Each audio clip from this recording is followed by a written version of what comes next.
So I just would like to thank you all for watching, right?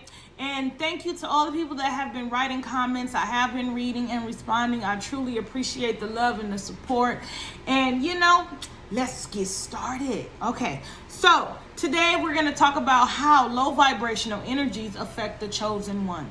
Right? So, chosen people, we already know that in this world we face adversity. That's just seems like that's part of the whole mission, just facing adversity, right? But that adversity teaches us various different lessons, right? So, low vibrational energies are at this side of the spectrum. High vibrational energies are at this side of the spectrum. But guess what? We all fall in between this. You have some people that are lower than others and some people that are higher than others. That meaning in status or mental capacity or nothing like that. It just means that the vibration you carry is much higher than some people and some are just much lower. And that's just the way it is. I guess it has to be that way in order for us to all learn, grow, and develop. So when this low vibrational energy come in contact with this high vibrational energy, there's automatic clash, right? They kind of repel each other because they're at opposite ends of the spectrum, right? So, of course, when you first meet this other energy, you're going to be compelled by it. That's why a lot of low vibrational people, you don't technically sometimes know they're low vibrational until after the honeymoon period, right? Because everyone wears those masks or whatever the case may be, and you don't really know who they are until you really get to know who they are. So these low vibrational energies, when coming in contact with high vibrational energies, they're curious. The high vibrational energy, of course, they're curious about the low vibrational energy, right?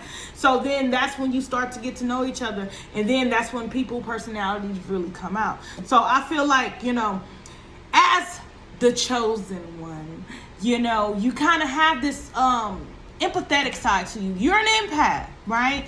And empaths can be stigmatized. Because they often label us too sensitive, too naive, too weak, right? Also too lofty, meaning very proud, standing tall in who we are, being our authentic self. That is, there's negative stereotypes and positive stereotypes. You have true stereotypes and some non-true stereotypes, but all in all, they're stereotypes, right? So, an empath can be kind of stigmatized, which kind of, it makes us feel inadequate, or if something wrong with us, and that creates an adversity within our own selves. You get what I mean? So, as an empath, as a chosen one, I want you to know that all your feelings are valid. You are not too sensitive. What this person is doing to you, they're really doing to you, and it really is making you feel some type of way, and you probably really are not in the wrong, right? But it's just because of that clash of energies, there's gonna be like some dissonance, and that's all that is a dissonance. Okay, so you're on two different sides of an axis. It causes this dissonance, and then either you're gonna agree. Either you're gonna agree with this other energy, this other person, whoever this person is. It could be a family member, it could be a co-worker, it could be, your best friend, it could be whoever, right? You're either gonna agree, you're gonna disagree, right? You're gonna agree to disagree, or you're gonna have to release. You're gonna have to release.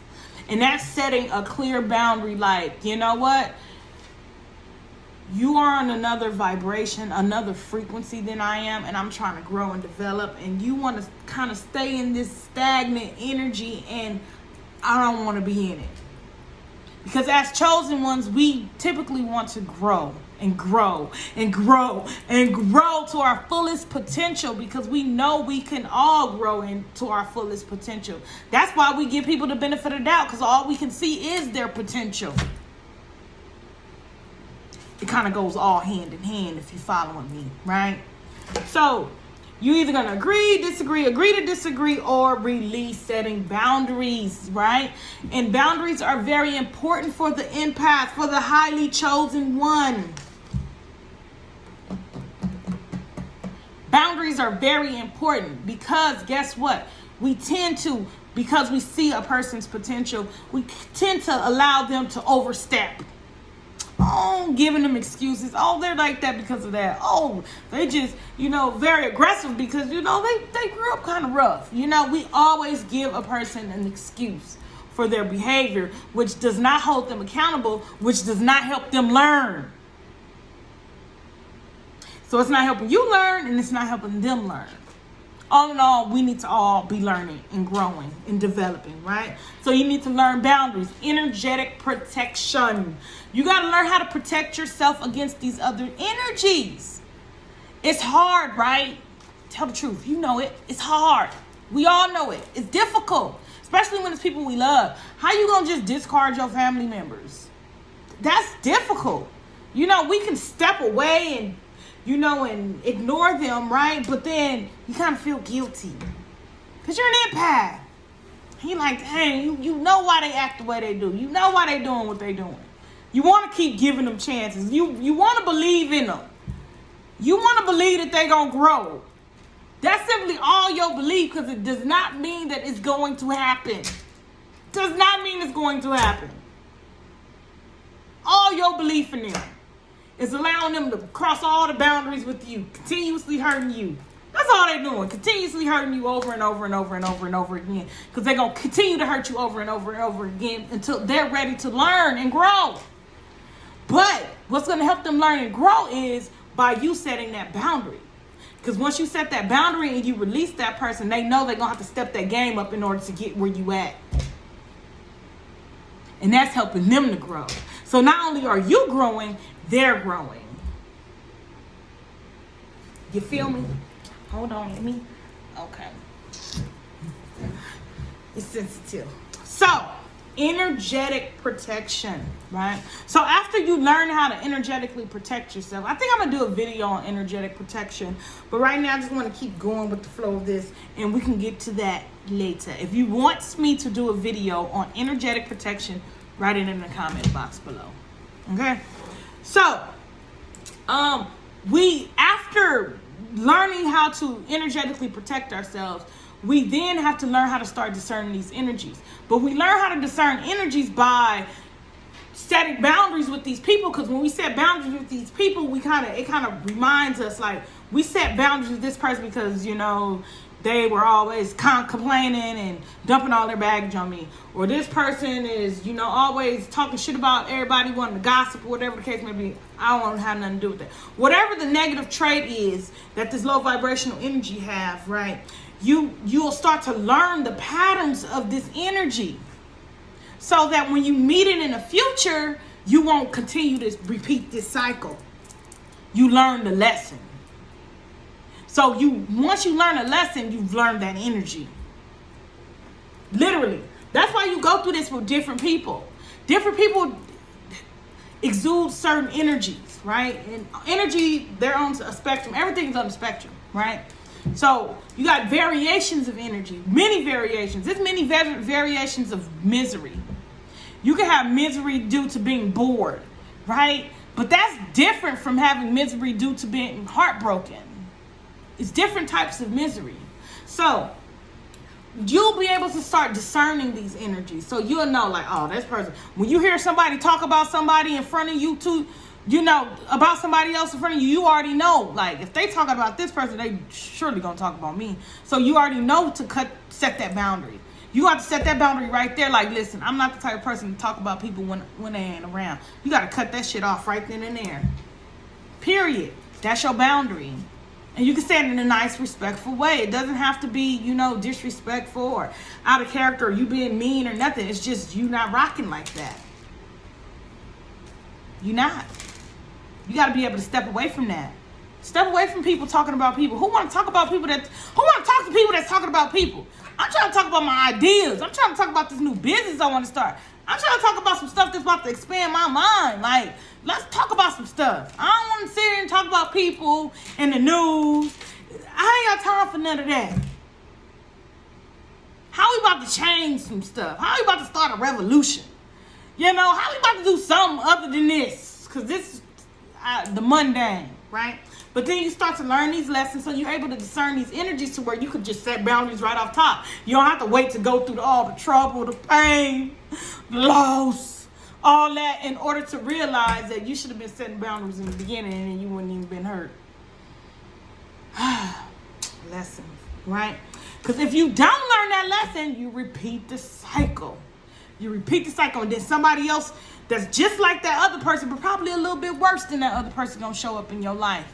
And they're gonna drag you through the mud even more. They're gonna continuously drag you through the mud. Because you are going to face adversity until you learn, chosen one. Until you learn. Right? You're going to have to learn how to break that cycle. Breaking the cycle. People think breaking a cycle is something. No, breaking a cycle is not nothing. You can break a cycle and still repeat that mug. You can break a cycle and still repeat it. That's why you got relapse. Hello. So you can break a cycle. Breaking a cycle is just understanding what the cycle is, I feel like. Because if you were able to understand it, you're able to break it. But the real thing is ending that cycle. When you learn that lesson and you learn that energy, you learn how to discern that energy, you learn how to set that boundary. When that next energy come up, you know what I mean? You're going to already know this boundary right there that's going to be set, right?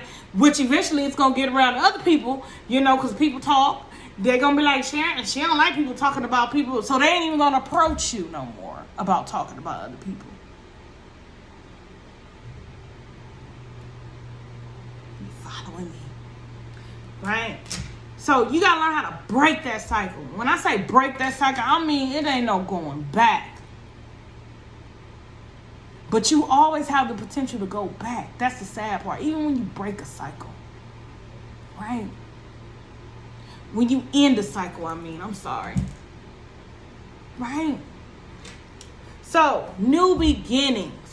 Once you've learned how to discern this energy, you know, set your boundaries, you know, break that cycle, right? Here comes a new beginning. Your frequency, your vibration has risen to the next level, in which you're going to face new types of adversity.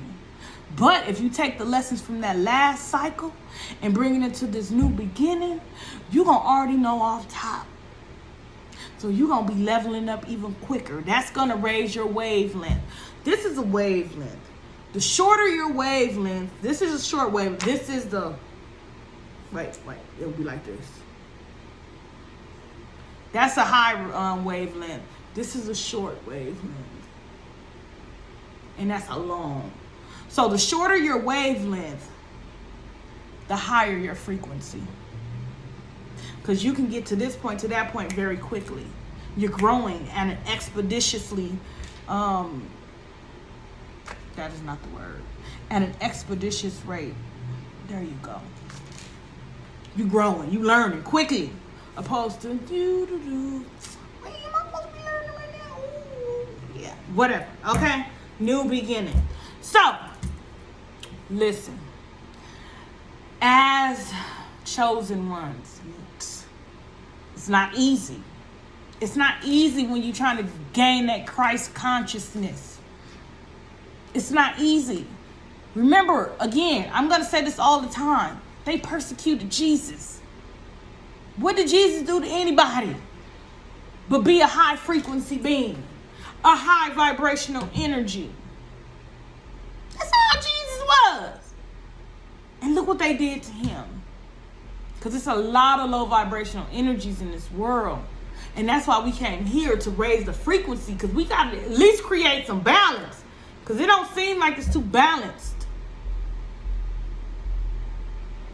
It don't seem like it's too balanced. So, that is our video for today, chosen ones. I thank you for watching. And listen, if you want a specific video on something, a topic, just write it in the comments below. And I will do that video. I need new ideas, you know, fresh new content. What y'all want to hear? Let me know. And until next time, dreamers, dream.